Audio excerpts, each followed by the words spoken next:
Armsad sõbrad, täna on väga eriline pühapäev. Nimelt esimene pühapäev pärast ülestõusmispühi. Ja järgmisel pühapäeval on väga eriline pühapäev, see on teine pühapäev pärast ülestõusmispühi. Ja homme on väga eriline esmaspäev.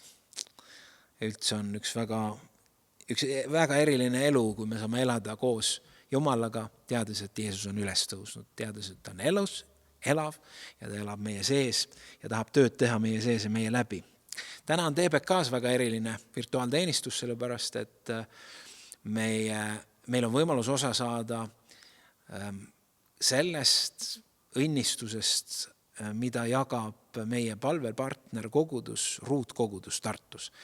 Nimelt üks koguduse juhtidest Eduard Ülevain jagab algussõna ja Ruutkoguduse gospelkoor täidab meie muusikalise osa ja see muusika on salvestatud nende kontsert Jumala teenistusel just ülestõusmispühadel. Jutluses tahan jagada Jumala sõna tunnistamisest või Jeesusest tunnistamisest. Hea meel on, et sa oled täna meiega. Õnnistagu Jumal tänast teenistust ja me alustame veel Jeesuse nimel. Ma igatsen öelda, sul sõnumi tuua, et võiksid sa kuulda, mis mu hinges heliseb.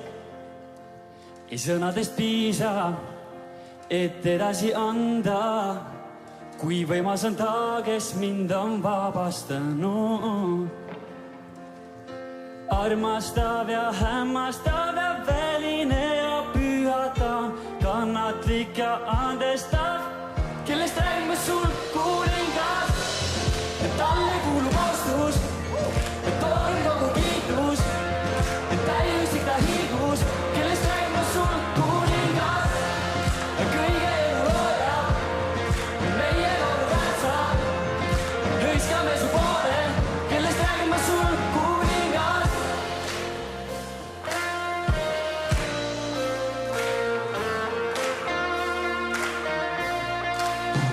Imetleme su suurust, su auks tõstame käed nüüd, ei ole su sarnast taevas ega maal. Kiitust olod inglid, kõik loodus end kiida ja öösel häälel tõuseb sulle laul. Armastav ja hämmastav ja väline ja pühatav, kannatlik ja andestav, kellest räägime sul kuningas, et talle kuulub austus, et on kogu kiitus, et täiuslik ta hiigus, kellest räägime sul kuningas, kõige elu looja, meie laulu väärtsa, hõiskame su poole, kellest räägime sul kuningas, kellest räägime sul kuningas, kellest räägime sul kuningas, kellest räägime sul kuningas.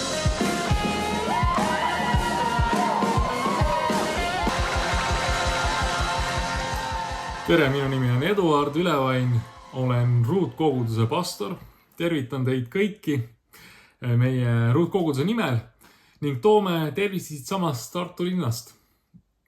Tervitusi ka kaaspastor Jakob Killilt.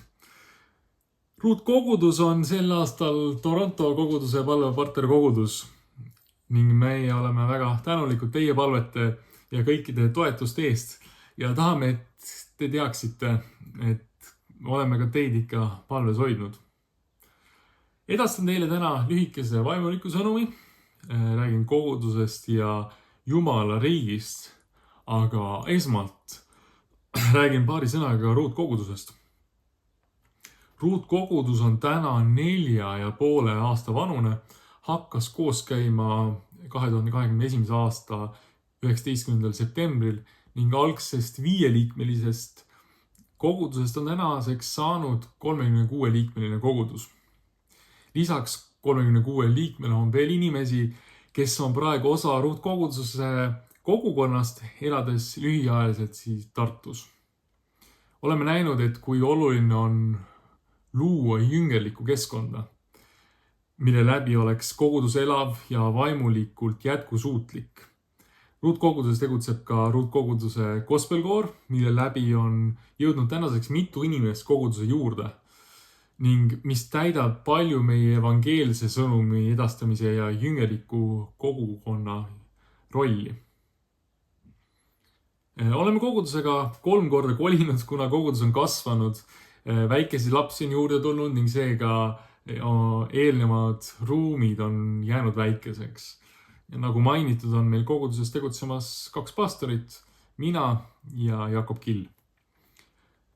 Möödunud pühapäeval tähistasime üheskoos Riste kogudusega Lodjakojas Tartus ülestõusmispühi ning peateemaks panime küsimärgiga, mis saab. Tolle pühapäeva jutluse sõnum, mida edastas Jakob Remmel, jäi meelde, sest see oli lihtne ning vastas sellele 2-sõnalisele küsimusele, mis saab. Vastus on see, et me ei saa muuta seda, mis on olnud ja ei saa sageli muuta seda, mis tuleb, olgu see seotud meie jaoks raskete elu muutvate sündmustega nagu töökaotus, lähedase kaotus, majandusliku olukorra raskenemine, ühiskonna toimuvad muutused ja nii edasi. Seega ei saa sageli muuta seda, mis siin maa peal saab toimuma. Siiski saame muuta seda, mis meiega saab igavikulises perspektiivis. Ning see on miski, mida alati meeles hoida. Jeesus enda sõnadele saab siin toetuda. Johannese 17.3 ütleb, aga see on igavene elu, et nad tunneksid sind, ainust tõelist Jumalat ja Jeesust Kristust, kelle sina oled läkitanud. Seega muutused ühiskonnas, mis panevad meid sageli ütlema, et elame muutuste ajas, ei ole siiski määravad, mitte igavikulises perspektiivis. See igavene elu tähendab, et me siin maa peal olles oleme osa Jumala riigist ja Jumala riigi ehitamisest. Minu tädimehe isa Teedi Tüür, kes oli ka pastor, rääkis, et Jumala riigis on mingi salapära. Nüüd ma küsin, kas te teate, mis on Jumala riigi saladus? Millest peitub Jumala riigi erilisus, vägi? Soome kirjanik Mika Valtari on oma raamatus Riigi saladus selle väga toredasti sõnastanud. Öeldes, see on nähtamatu riik. Nii et ükski väline võimukandja selle kallale ei saa. Me ehitame Jumala riiki, olles üksteisega osaduses ja olles kogukonnana ja kogudusena. Kui täna küsida, et mis on kogudus, siis vastan vast jälle oma tädimehe isa Teedi sõnadega, kui ta kirjeldas, kuidas ühel argipäeva õhtul olid koguduse ruumidesse kokku tulnud 2 inimest. Mõni abielupaar. Teedi kirjeldas seda. Need olid inimesed, kellel oli Jumala asi südames. Siis on Jumala riik südames. Kui Jumala tõde on meile armas ja Jeesus on meile armas, siis püha vaim on meile ligi. Ja kui püha vaim on meile ligi, siis tema alati midagi teeb. Ja siis veel 2 mõtet, mida proovime meeles hoida ka ruutkoguduses. Ruutkoguduses meil on kujunenud komme hommikuti pühapäeval koguneda kell 10 palves, seejärel süüa kell 10.30 kuni 11 pannkooke ja juua kohvi ning kell 11 alustada teenistuse ametliku ehk programmilise osaga.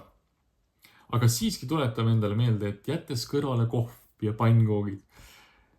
Roomlastele 14.17 ütleb, Jumala riik ei ole söömine ega joomine, vaid õigus, rahu ja rõõm pühas vaimus.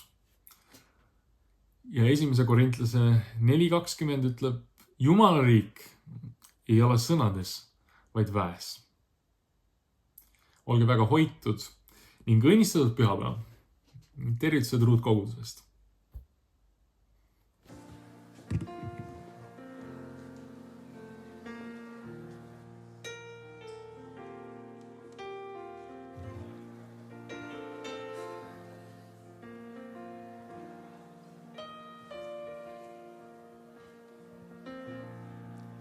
oled kõik imeliselt teinud.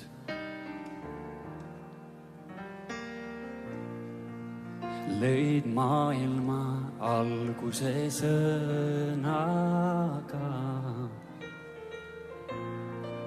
Sinu suurust keegi ei mõõta saa. Oled õiglane, kõike tead ja halasta, ainult hea, kuid ikkagi otsisin ma mujalt armastust. Nüüd vastu võtta tahan ma su halastust ja öelda kiidetud olgu kõige kõrgeb Jumal, kõige kõrgeb Jumal. Kiidetud olgu kõige kõrgeb Jumal, kõige kõrgeb Jumal. Jätsid maha oma taevase au.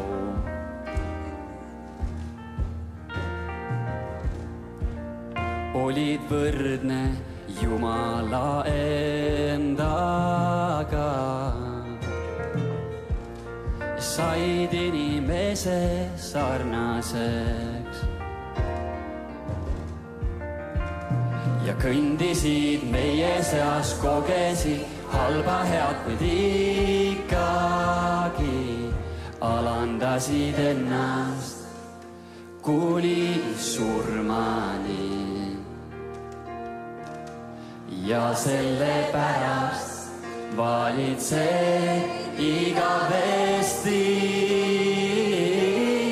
Kiidetud olgu kõige kõrgeb Jumal, kõige kõrgeb Jumal. Kiidetud olgu kõige kõrgeb Jumal, kõige kõrgeb Jumal.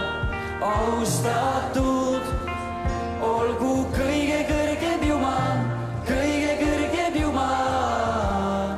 Austatud olgu kõige kõrgeb Jumal, kõige kõrgeb Jumal.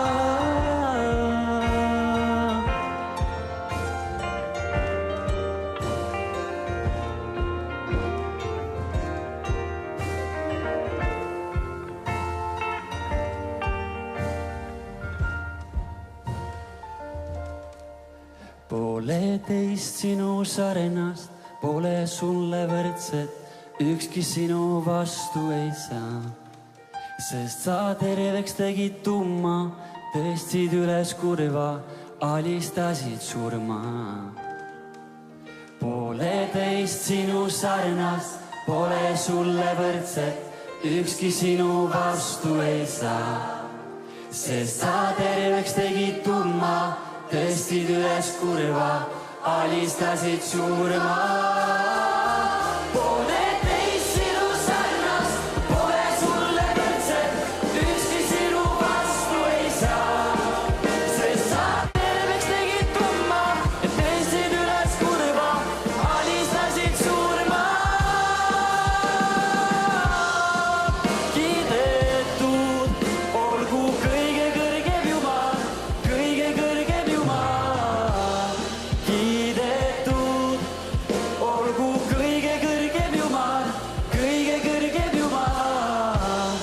Austatud olgu kõige kõrgeb Jumal, kõige kõrgeb Jumal. Austatud olgu kõige kõrgeb Jumal, kõige kõrgeb Jumal. Kõige kõrgeb Jumal, kõige kõrgeb Jumal.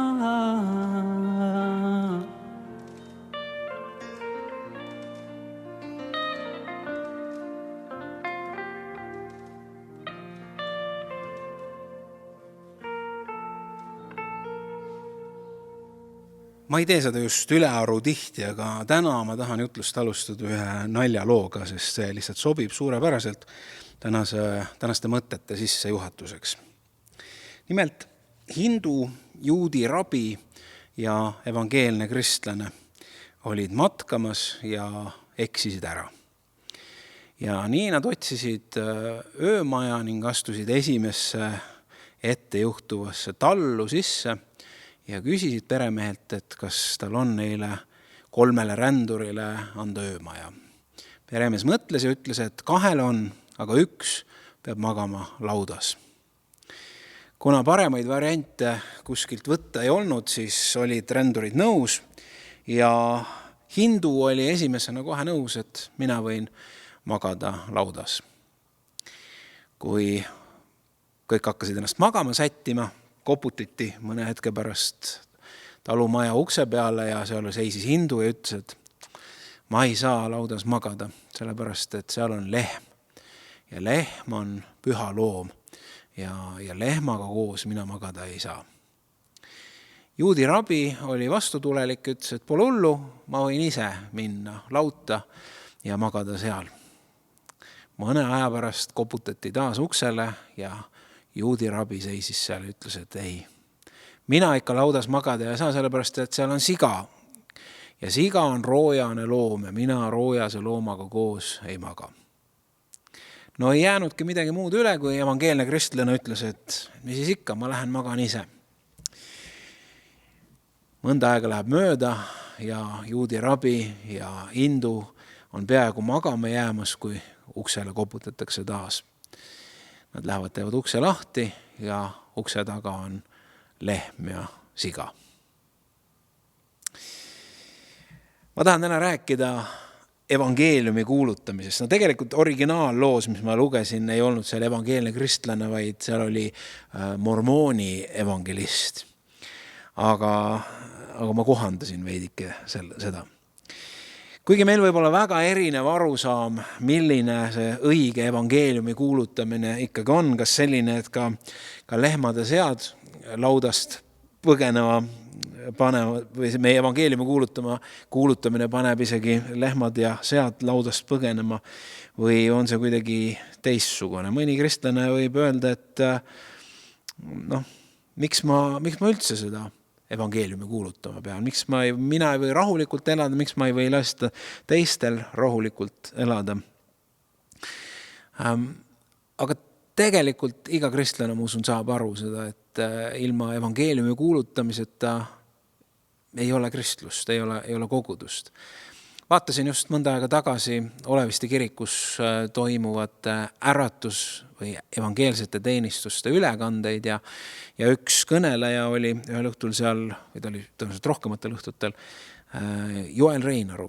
Ja ta tõi huvitava näite, mis mulle meelde jäi ja just sobitub tänasesse sõnumisse ka, et kuidas võrrelda kirikut või kogudust, kust on evangeelium või evangelism välja võetud. Et see sarnaneb jalgpalliga, kust on pall ära võetud.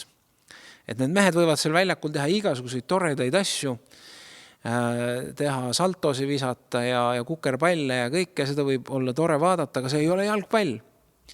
Ja täpselt samamoodi on ka kogudusega, et saame me sellest siis kuidas aru ja arvame me siis, milline see kõige õigem evangeeliumi kuulutamise viis on. Aga ilma evangeeliumi kuulutamata me ei ole kogudus, sellepärast, et kogudus on ju Jeesus järgijad ja tegelikult sellega, kui me ei kuuluta evangeeliumi, siis me ei järgi Jeesuse kõige otsesemat läkitust või käsku, võiks isegi öelda, mida ta jättis oma järgijatele. Aga jah, küsimus on see, et mida me siis peame evangeeliumi kuulutamiseks. Milline on see moodus, mis ei paneks inimesi reageerima nii nagu lehm ja siga kuuldud naljaloos. Piiblist võiks välja tuua väga mitmeid lugusi ja kirjakohti, mis illustreeriks ja oleks aluseks tänasele teemale, mis räägib evangeeliumi kuulutamisest. Aga ma valisin välja ühe võib-olla veidi ootamatu loo. Ja mitte sellepärast, et ühed tegelased selles loos on juba naljaloos mainitud, aga Markuse 5. peatükk loen esimesed 20 salmi. Ja nad tulid järve vastaskaldale Gerasalaste maale.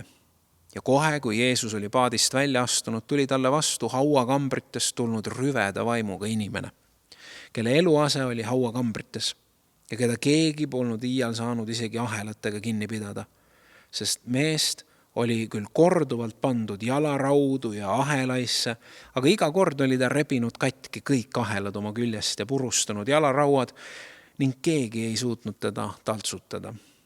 Ööd ja päevad läbi viibis ta haudades ja mägedel, karjus ja tagus end kividega. Ja nähes kaugelt Jeesust, jooksis ta ja kummardas tema ette maha ja kisendas valju häälega: mis on mul sinuga asja? Jeesus, kõige kõrgema Jumala poeg, ma anun sind Jumala nimel, ära piina mind. Sest Jeesus ütles talle: röövaim, mine sellest inimesest ära. Ja Jeesus küsis temalt: mis su nimi on? Ja ta ütles talle: Leegion on mu nimi, sest meid on palju. Ja ta palus Jeesust väga, et ta ei saadaks neid välja sealt maalt. Aga seal oli mäe peal suur seakari söömas ja nad palusid teda: saada meid sigadesse, et me läheksime nendesse. Ja Jeesus andis neile loa ja kui rüvedad vaimud olid välja läinud, läksid nad sigadesse ja kari sööstis järsakult järve. Neid oli ligi 2000 ning uppus järves. Ja seakarjused põgenesid ning teatasid sellest linnas ja maal ja inimesed tulid vaatama, mis oli juhtunud. Ja nad astusid Jeesuse juurde ja nägid kurjast vaimust vaevatut, kelles oli olnud leegion, istuvat rõivastatult ja selge aruga, ja nad lõid kartma. Ja pealtnägijad jutustasid neile, mis oli juhtunud kurjast vaimust vaevatuga ja samuti sigadega, ja nad hakkasid Jeesust paluma, et ta läheks ära nende paikkonnast. Ja kui Jeesus oli paati astumas, siis mees, kes oli olnud kurjast vaimust vaevatud, palus, et ta võiks jääda nendega. Ent Jeesus ei lasknud teda jääda, vaid ütles talle: mine koju omade juurde ja kuuluta neile, mida kõike Issand on sulle teinud ja et ta on sinu peale halastanud.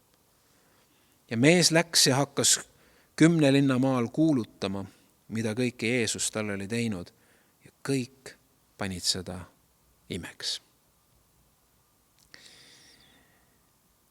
Nii nagu ma ütlesin, võivad meil olla väga erinevad arusaamised teoloogiliselt või kultuuriliselt või ma ei tea, mingite kriteeriumite järgi veel, milline peaks üks õige evangeeliumi kuulutamine olema, aga me ei saa mööda vaadata seda, et meid on kutsutud jagama seda, mida Jeesus on teinud. Just nii nagu Jeesus kurjadest vaimudest vabastatud mehele ütles, et mine koju omade juurde.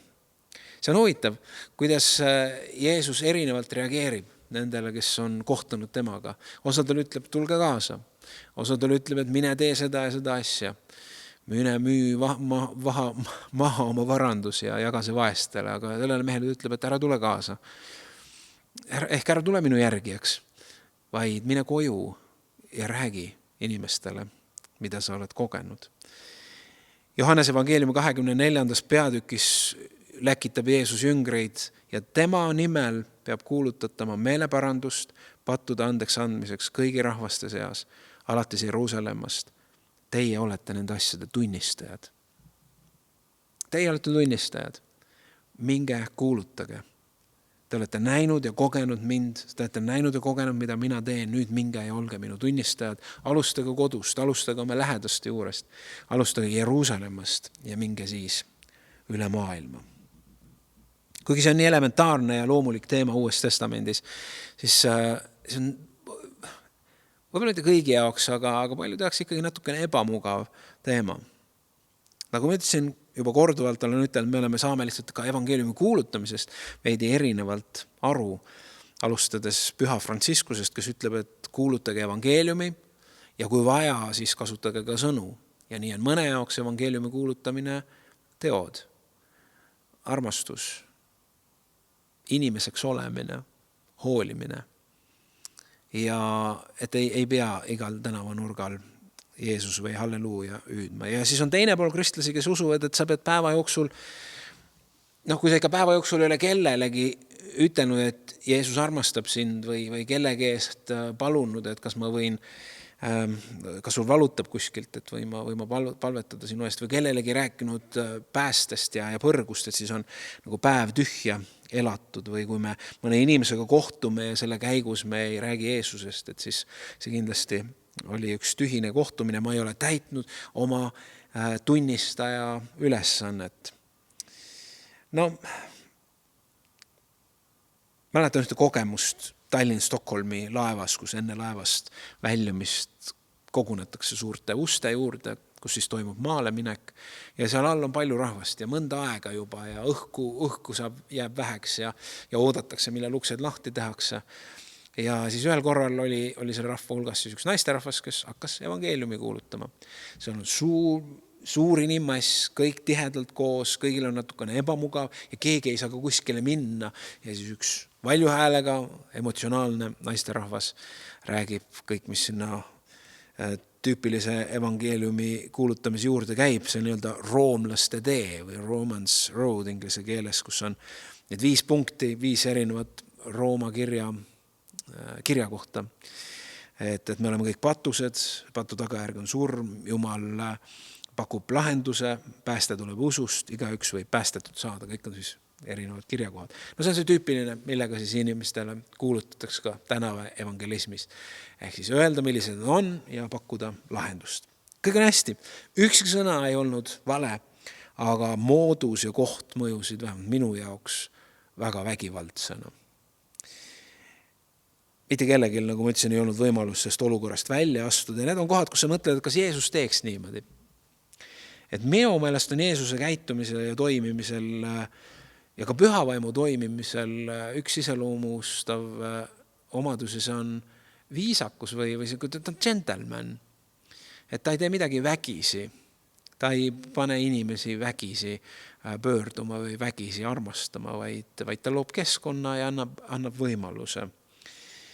Aga jah, ma võib-olla ma olen ülekohtune, võib-olla Jumal andis selleks hetkeks selle inimesele, ta peab seda tegema, võib-olla keegi sai selle tõttu päästetud, aga muidu jah, selline evangeeliumi kuulutamine ikkagi enamus inimestest tekitab trotsi ja vastumeelt usu suhtes, nii nagu iga peale pressitud asi.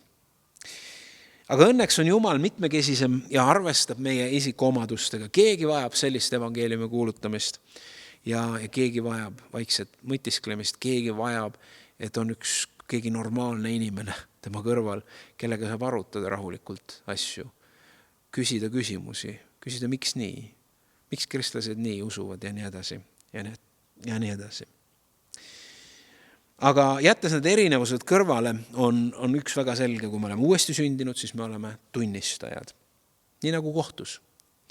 Mis roll on kohtus tunnistajal? Tunnistaja räägib seda, mida ta on näinud, mida ta on kogenud seoses selle kohtu asjaga. Nii nagu asi on.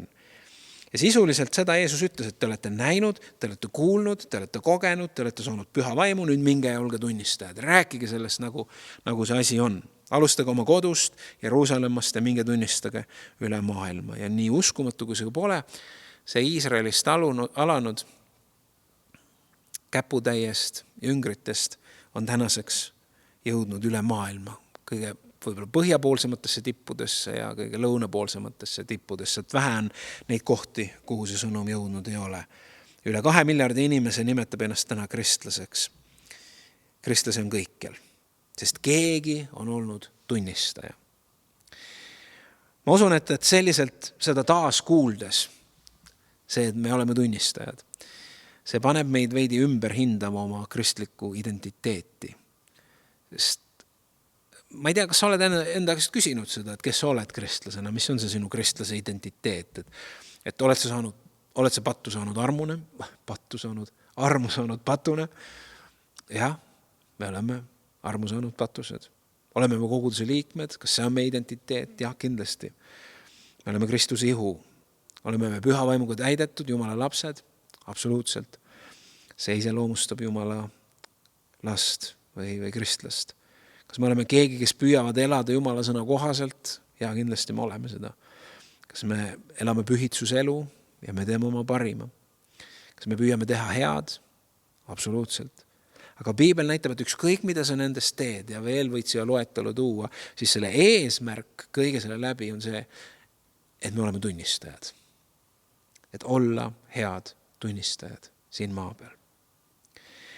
Koguduse olemasolu peamine eesmärk ja põhjus ei ole, anna nüüd andeks, armas koguduse liige, ei ole sina.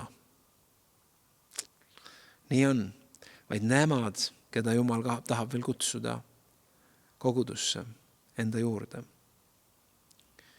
Lambaid 99, teate seda laulu. Ja teate seda lugu piiblist, see on ilus lugu. Aga seal 99 jäetakse mõneti ühe pärast veidi kehvemasse seisu. Mitte seda, et nad laokeli jäeti või huntide kätte, aga nad olid, kõik oli hästi organiseeritud, aga karjane läks nende juurest ära, seepärast, et ta prioritiseeris seda ühte lammast. Tema jaoks oli see üks lammas oluline, sest tema oli kadunud. Jumal otsib kadunuid ka koguduse kaudu. See on väga ilus ja kõnekas lugu. Aga seda on hea meelde tuletada, kui meie mõtlemine koguduses muutub väga meie enda keskseks, kuidas mulle meeldib, kuidas minule sobiv on, kuidas minu kõrvatagune sügatud saab. Aga kui palju me mõtleme sellele, mis teeb meie koguduse selliseks, et inimestel väljast on võimalikult lihtne sisse astuda ja meie keskel on olla, mitte ennast totaalse tulnukana tunda maa inimeste keskel või vastupidi. Eks see on fookuse küsimus, kuidas me loome koguduse kultuuri, kellele. Kui Peetrus ja Johannes olid suurkohtu ees, kellel oli võim otsustada nende elu ja surma üle, siis ütlesid nad muuhulgas midagi väga tähelepanuväärselt. Nimelt Apostlite teod 4. peatükk 20. salm ütleb, et meil on võimatu jätta rääkimata seda, mida me oleme näinud ja kuulnud. Ehk see oli see, mis meil paluti või kästi. Et saadi aru, et mingi asi hakkab nüüd kasvama, aga Jeesuse hukkamisest ei olnud kasu, vaid see on ainult kuidagi hoogu üldse andnud kogu sellele liikumisele ja neid võeti kinni ja öelda, et ärge rääkige, lõpetage see rääkima. Isegi ei öeldud, et kummardage, ma ei tea, keisarit või midagi sellist, vaid öeldud lihtsalt ärge rääkige, olge vaikselt, olge kuss. Ja selle peale ütlevad nad, mis te arvate, et kui meil on Jumala sõna, Jumal ütleb, et tehke nii. Ja nüüd on inimeste sõna ja ütlete, tehke naa. Mis te arvate, kumba me kuulame? Meil on ju võimatu jätta rääkimata, sest me oleme kutsutud tunnistajateks. Võimas minu meelest.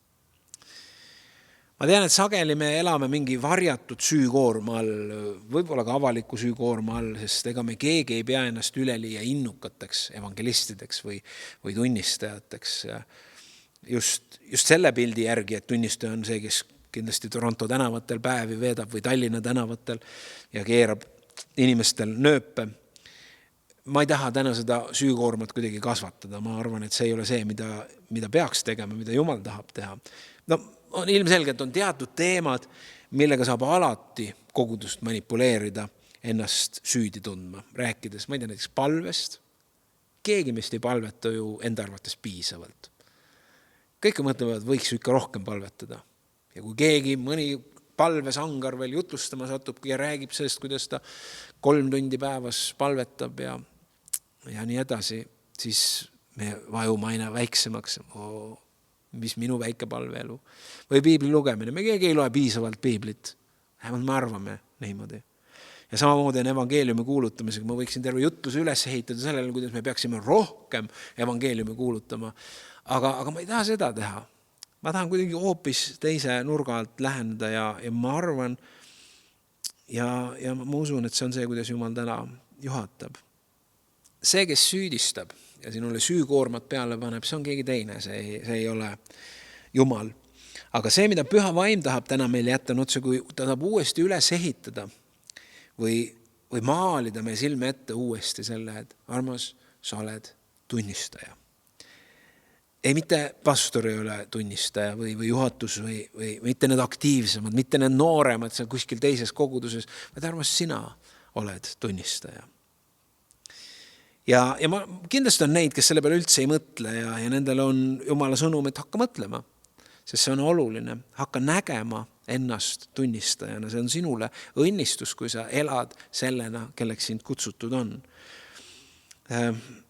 Hakka otsima endas üles seda tunnistajat, kelle sa oled kelleks sa oled saanud pühas vaimus. Apostlid said täis püha vaimu, nad said püha vaimu väe ja kui enne nad armastasid kinniseid ruume ja kus nad siis värisesid ja võib-olla ennast haletsesid, siis püha vaimu väes sai neist tunnistajad. Ja hea kuulaja, hea vaataja, teha, et sina oled tunnistaja. Aga on kindlasti ka neid, kes mõtlevad selle peale palju ja enamasti läbi selle värvi, et ma ei ole hea tunnistaja. Ma ei ole piisav tunnistaja. Ma ei oska, ma ei julge. Tema on minus parem, las tema tunnistab. Enamasti on see seotud sellega, et meil on tunnistajast mingisugune kultuuriline fikseeritud pilt. Keegi meie vaimulik, võib-olla liider on selle meile jätnud, karismaatikutel on see ühesugune, baptistidel on see võib-olla teissugune, luterlastel, katoliiklastel võib-olla hoopis kolmandat sugune. Aga ma usun, et Jumala sõnum on see, et unusta need pildid, vaata peeglisse ja mõista, et sina oled see parim tunnistaja just sellena, kes oled ja seal, kus oled. Sina oled see. Timo moodi tunnistaja on juba olemas. Pauli moodi tunnistaja on ka olemas. Billy Grahami moodi tunnistaja oli ka olemas. Kõikide teiste moodi tunnistajad on olemas, aga sinu kujulist, sinu maitselist ja lõhnalist tunnistajat ei ole mitte ühelgi, mitte kellegil või mitte keegi ei ole. Ei ole ühtegi peale sinu. Ja kui luua taas pilt kohtusaalist, siis sageli on kohtus mitmeid tunnistajaid, sest igal tunnistajal on võib-olla veidika oma nurk, kuidas ta seda olukorda on näinud, mida kuulnud, kuidas suhestunud. Armas Jeesusel on sind vaja ja sa oled parim tunnistaja, kui sa oled sina ise. Sa ei pea keegi teine olema. Sa ei pea kuidagi ennast kõrvupidi kuskile tõstma. Me ei saa seda niikuinii teha. Meil on mingi ettekujutus, et kui me tõuseme kantslisse või ma ei tea, kui me hakkame ülistama või kui me hakkame palvetama, siis korraga me peame muutuma kellekski teiseks. Ilmselgelt, kui ma jutlustan, siis see on teatud mõttes on ta roll. Aga iga kord, kui ma tõusen üles, siis ma palun ka ja püüan seda teha nii, et on võimalikult vähe seda rolli ja võimalikult palju ehtsat Timot. Kuigi sealt võiks järgmise asja ka öelda, et mitte võimalikult palju Timot, vaid tegelikult võimalikult palju Jeesust. Aga Jeesus tulebki esile läbi meie ehtsuse. Tuleb kõige paremini esile, kui me oleme need, kes me oleme, usaldades Jumalat ja andes edasi Jumalat, andes edasi Jeesust. Sinu ümber olevad inimesed ei vaja seda, et kui me räägime maailmast, kui me räägime poliitikast või aiandusest või spordist, et siis me oleme normaalsed inimesed ja meiega saab rääkida. Aga siis, kui läheb teema usu peale, siis me kuidagi mingisugune teine mootor hakkab meist tööle, siis me silmad lähevad põlema, siis meie vererõhk tõuseb, me hakkame kiiremini rääkima ja ei lase võib-olla teisel üldse rääkida ja siis hakkame tulistama õpitud kirjakohti, õpitud vastuseid. Sellepärast, et võib-olla vahel meil on hirm, et meil ei ole neid vastuseid ja siis me püüame kõik õpitu välja tulistada. Aga tegelikult see, keda inimesed vajavad, on päris normaalsed inimesed nende kõrval, kellega on võimalik arutada siiralt, kes ei arva, et nad kõike teavad ja teised ei tea mitte midagi. Vahel öeldakse, et kristlased vastavad mitte kristlaste küsimustele, mida nad pole kunagi esitanud. See põhjus on see, et me kogu aeg räägime ja vähe kuulame. Ära püüa olla ka superkristlane. Ära püüa olla Paulus või püha Franciscus. Ma usun, ka Paulus ei mõtelnud ennast kui mingist superkristlasest. Ta ütles, et ma olen päris väeti. Minu nõtrusest saab Jumal vägevaks. Ja nüüd mitte ainult Paulus ei arvanud, et ta on väeti, vaid paljud, kes nägid ja kuulsid, et kõva see kirju kirjutad küll, aga siin tuled jutlustama, et siuke vilets vennike. Ära püüa olla Franciscus või William Booth või keegi mõni teine suur evangelist. Ole sina ise, sest see on nii vägev, kes sa oled. See on nii eriline, kes sina oled.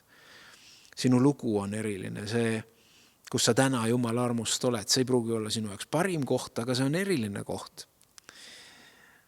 Ja see kõnetab. Sinu võitudel on tähendus, sinu kaotustel on tähendus, sinu läbikukkumistel on tähendus, sinu rõõmul ja sinu valul on tähendus, sinu iseloomul on tähendus, sinu hirmudel on tähendus. See kõik kokku oledki sina, kelle kohta Jeesus ütleb, et ma täidan sind püha vaimuga ja sa oled minu tunnistaja. Ära karda, sa oled minu tunnistaja. Küsimus pole selles, et sa pead hirmsasti muutuma ja hakkama midagi üleinimlikku tegema. Kõik algab sellest, et Jumal saab sind jälle uskuma panna, et sa oled tunnistaja. Sest võib-olla sa oled ära unustanud selle.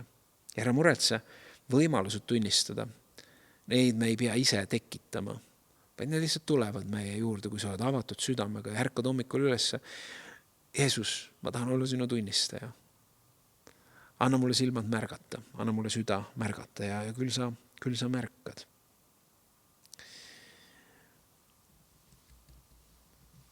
See on oluline, et Jeesus ütles minge.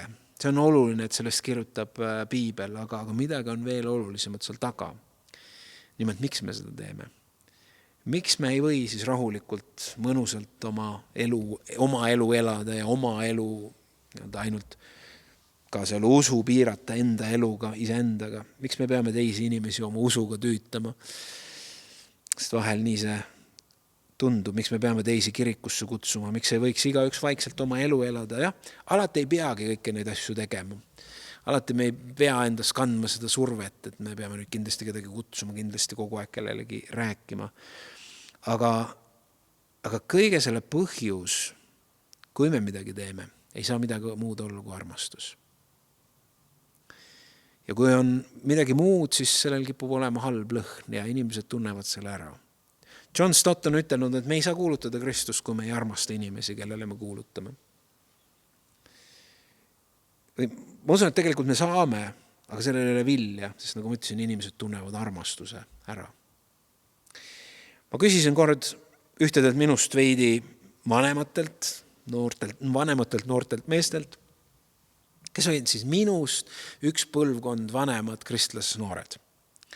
Ja nad olid läinud ülikooli ja siis nad olid läinud seiklema maailma radadele ja siis kuidagi moodi nende elu oli niimoodi läinud, et kõrtsis olid nad sageli kõige suuremad evangelistid, kui usu teemadel läks vaidlemiseks, aga oma eluga väga nagu seda ei näidanud ja koguduses väga ei käinud. Ja siis ma rääkisin nendega ja küsisin, ma siiralt tahtsin küsida, et kuidas see on nagu võimalik niimoodi, et oma sees on teil mingid veendumused, aga kuidagi see elu ei kajastu üldse või see veendumused ei kajastu elus. Ja siis üks nendest veidigi pahandas selle peale ja ütles, et tema, et see on, kui ma ei tunneks sind, siis ma peaksin seda oma eraellu sekkumiseks ja kui ma ei tunneks sind, siis ma tõsiselt pahandaksin. Aga kuna ma tunnen sind ja kuna ma tean sind, siis ma tean, miks sa seda teed. Mis on see motiiv? Ehk ta mõistis seda, et ma lihtsalt ei urgitse, vaid tõenäoliselt ma võisin olla tema jaoks siis natuke mingi piire ületav, igal juhul see häiris teda, aga nii-öelda armastuse kogemine või see, et ma hoolin, see nagu kattis selle ja armastus katabki palju. Et sellepärast on nii oluline, et vigu me teeme ühel või teisel moel alati, aga kui oluline on siis ka, et nendes suhetes oleks armastus, et nendes suhetes oleks usaldus, väärsus ja hoolimine. Ma usun, et täna, kui Jumal tuletab meile meelde, et me oleme tunnistajad, peaks meie esimene palve olema, et Jumal, anna mulle armastust inimeste vastu. Sealt hakkab kõik pihta. Anna mulle armastust Jumal sinu vastu ja anna mulle armastust inimeste vastu. Me võime ennast treenida vägevateks tunnistajateks, aga see ei tööta. Kõik hakkab armastusest. Sa ju tead, mida sa oled valmis armastuse nimel tegema, kui sa kedagi armastad. Kui Jeesus vaatas Jeruusalemma peale enne oma risti löömist, siis ta nuttis, sest tal oli hale meel. Seal olid inimesed, kes ei saanud mitte midagi aru, kes olid ühel hetkel valmis teda kuningaks tõstma, järgmisel hetkel teda risti lööma. See oli see rahvas ja need inimesed ja tal oli nende pärast hale ja ta nuttis, seepärast ta armastas neid. Ta ütles risti peal, anna neile andeks, sest nad ei tea, mis nad teevad, seepärast et ta armastas neid ja ei lasknud kibedusel ja ülekohtu kogemisel endast võitu saada. Kui ma näen väikesi lapsi, kellel on valus, kellel on kurb meel, siis ma olen tõenäoliselt valmis tegema peaaegu ükskõik mida, et neid aidata. Ja ma usun, et me paljud tunneme niimoodi. Ma ei ole kindel, kas ma tunnen samamoodi võib-olla mõne isiku suhtes, kes ma ei tea, Facebookis või YouTube'is minu jutluste või laulude alla võib-olla naeruvääristavaid kommentaare paneb. Need ei ole väga palju, aga on juhtunud. Aga ma tahan ka seda inimest armastada, siiralt tahan ja ma vajan selleks Jumala abi.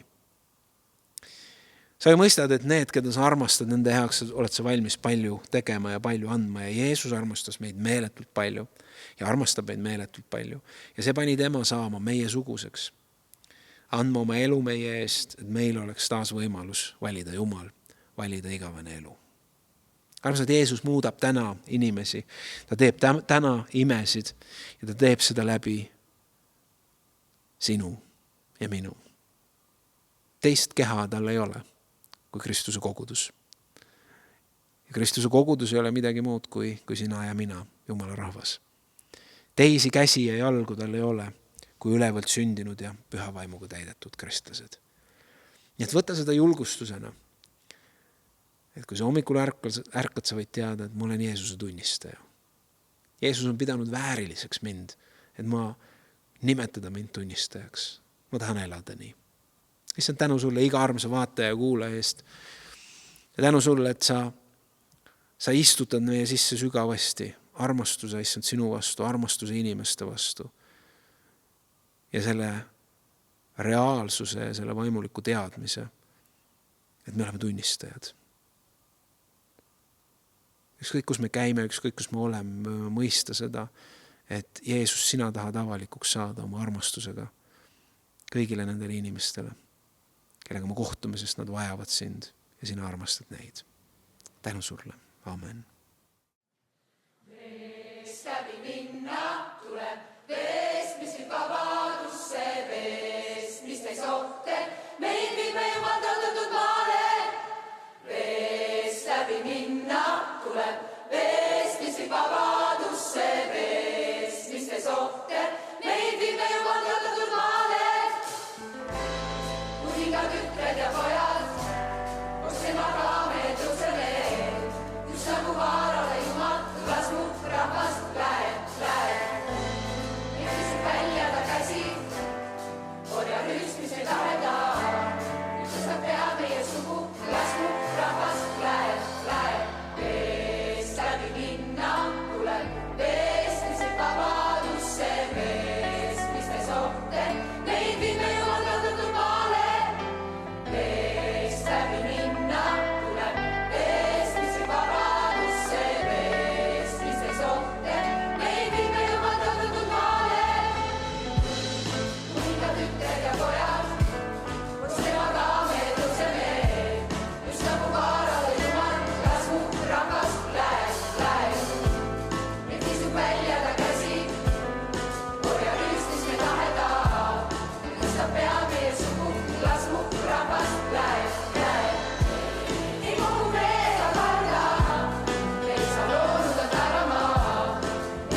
Aitäh kõigile, kes kaasa teenisid, aitäh Ruut kogudusele, Jumal õnnistagu neid väga. Aitäh, et sa vaatasid täna. Võtame vastu õnnistus sõna teile olevasse nädalasse. Issand, õnnistagu sind ja hoidku sind. Issand, lasku oma pale paista sinu peale, olgu sulle armuline. Issand, tõstku oma pale sinu üle ja andku sulle rahu Isa, Poja ja Püha Võimu nimel. Amen.